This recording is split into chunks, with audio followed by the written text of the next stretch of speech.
Assalamualaikum warahmatullahi wabarakatuh, anak-anak kelas 12, jurusan otomatisasi tata kelola perkantoran. Jumpa lagi bersama Bapak Pak Franky yang hari ini akan melanjutkan mata pelajaran otomatisasi tata kelola kepegawaian dengan bab yang baru. Tetapi sebelumnya, sebelum kita belajar, Bapak kasih waktu buat kita semua berdoa. Berdoa mulai. Selesai. Adapun materi kita lanjutan hari ini adalah kesejahteraan pegawai dengan tujuan pembelajaran 5.1 siswa memahami landasan hukum pegawai, 5.2 siswa memahami tujuan kesejahteraan pegawai, 5.3 siswa membuat kesimpulan. A. Landasan hukum kesejahteraan pegawai. Kalau misalnya kita bahas tentang kesejahteraan pegawai, sudah pasti ada landasan hukum yang mengikat semua warga negara. Di dalamnya, bicara tentang kesejahteraan, kita bicara tentang kesejahteraan pegawai negeri sipil. Dengan demikian, seorang pegawai negeri sipil, ketika dia bekerja, dia mendapatkan kesejahteraan yang layak, dan ada undang-undang atau keputusan presiden yang selalu mengikat.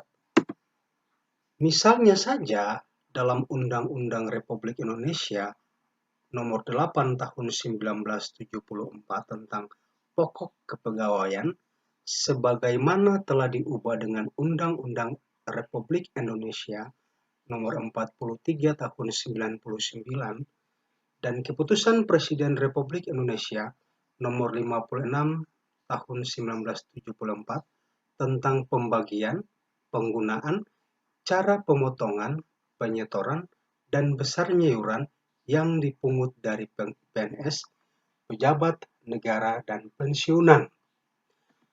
Ini adalah landasan hukum bagi seorang pegawai negeri sipil ketika dia diterima dan bekerja dalam salah satu instansi pemerintah. Undang-undang ini mengikat. Misalnya saja pada keputusan Presiden Republik Indonesia Nomor 56 Tahun 1974 itu ada tentang pembagian penggunaan cara pemotongan. Artinya bahwa ketika seorang pegawai negeri sipil dia bekerja, dia mendapatkan gaji, maka ada pemotongan yang harus dilakukan.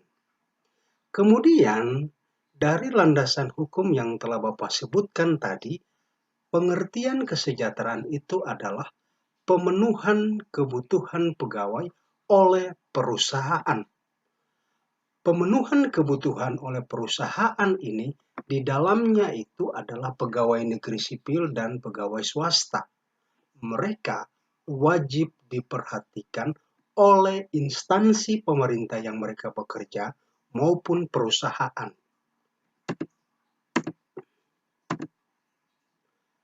Yang berikut adalah adapun usaha, ketentuan yang diatur guna kesejahteraan pegawai negeri sipil meliputi pensiunan dan hari tua. Bahwa sudah pernah Bapak sampaikan, ada beberapa kriteria pegawai negeri sipil dia pensiun.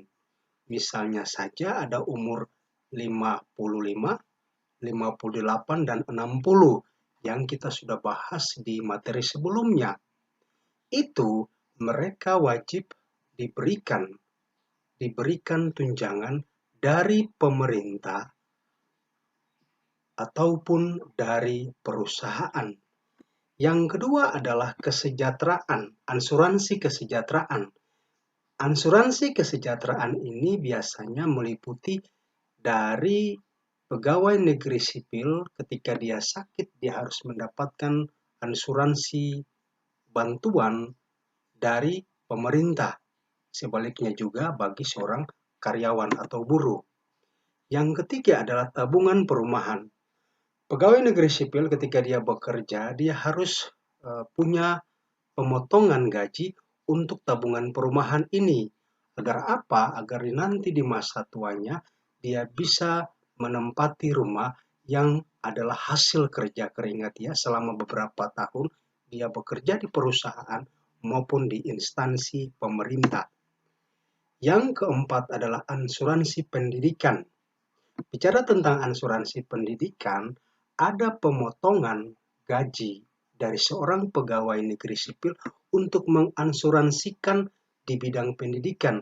Kasih contoh misalnya, dia memiliki anak yang harus kuliah dan seterusnya. Itu ada bantuan atau tunjangan yang diberikan oleh pemerintah.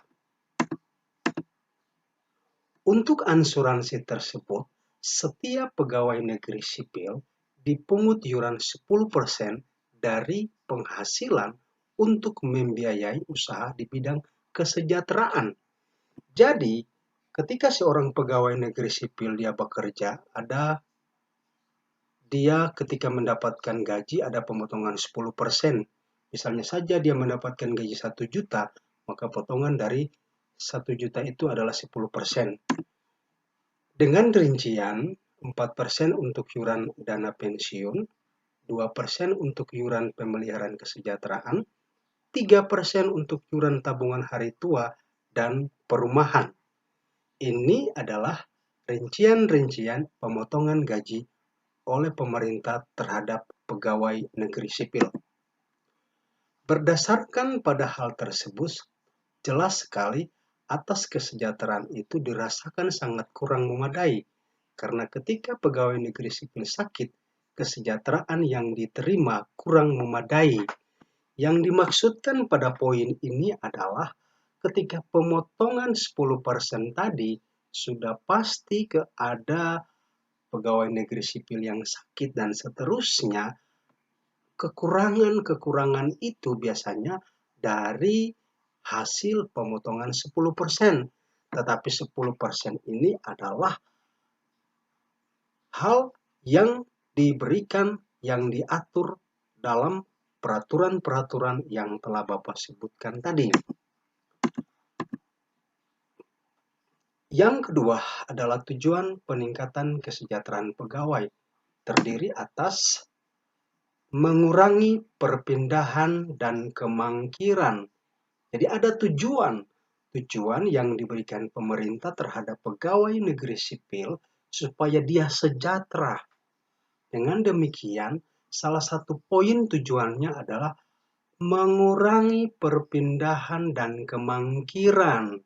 Artinya kalau misalnya seorang pegawai negeri sipil, dia bekerja mendapatkan gaji yang kecil, pasti dia akan berpindah tempat kerja. Yang kedua, meningkatkan semangat kerja. Gaji besar bagi seorang pegawai negeri sipil sudah pasti dia memiliki semangat kerja, etos kerja yang baik terhadap perusahaan atau instansi yang dia bekerja.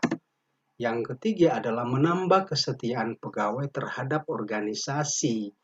Bicara tentang kesetiaan pegawai, pasti ketika seorang pegawai negeri sipil dia mendapatkan upah atau gaji yang tepat, maka dia setia bekerja selama-lamanya untuk perusahaan ataupun instansi tadi. Yang keempat adalah mengurangi keluhan-keluhan. Artinya keluhan bahwa kalau dapat gaji kecil, kebutuhan dalam keluarga tidak tercukupi, maka sudah pasti ada keluhan-keluhan yang dia rasakan. Sehingga apa? Antara keluhan-keluhan tadi, maka dengan poin yang pertama, dia berpindah tempat kerja atau kemangkiran dari tempat kerja yang lain. Kesimpulan. Adapun kesimpulan di hari ini adalah yang pertama, pegawai negeri sipil ketika dia bekerja, dia harus mendapatkan kesejahteraan yang lebih baik lagi dari salah satu perusahaan atau pemerintah, instansi dia bekerja.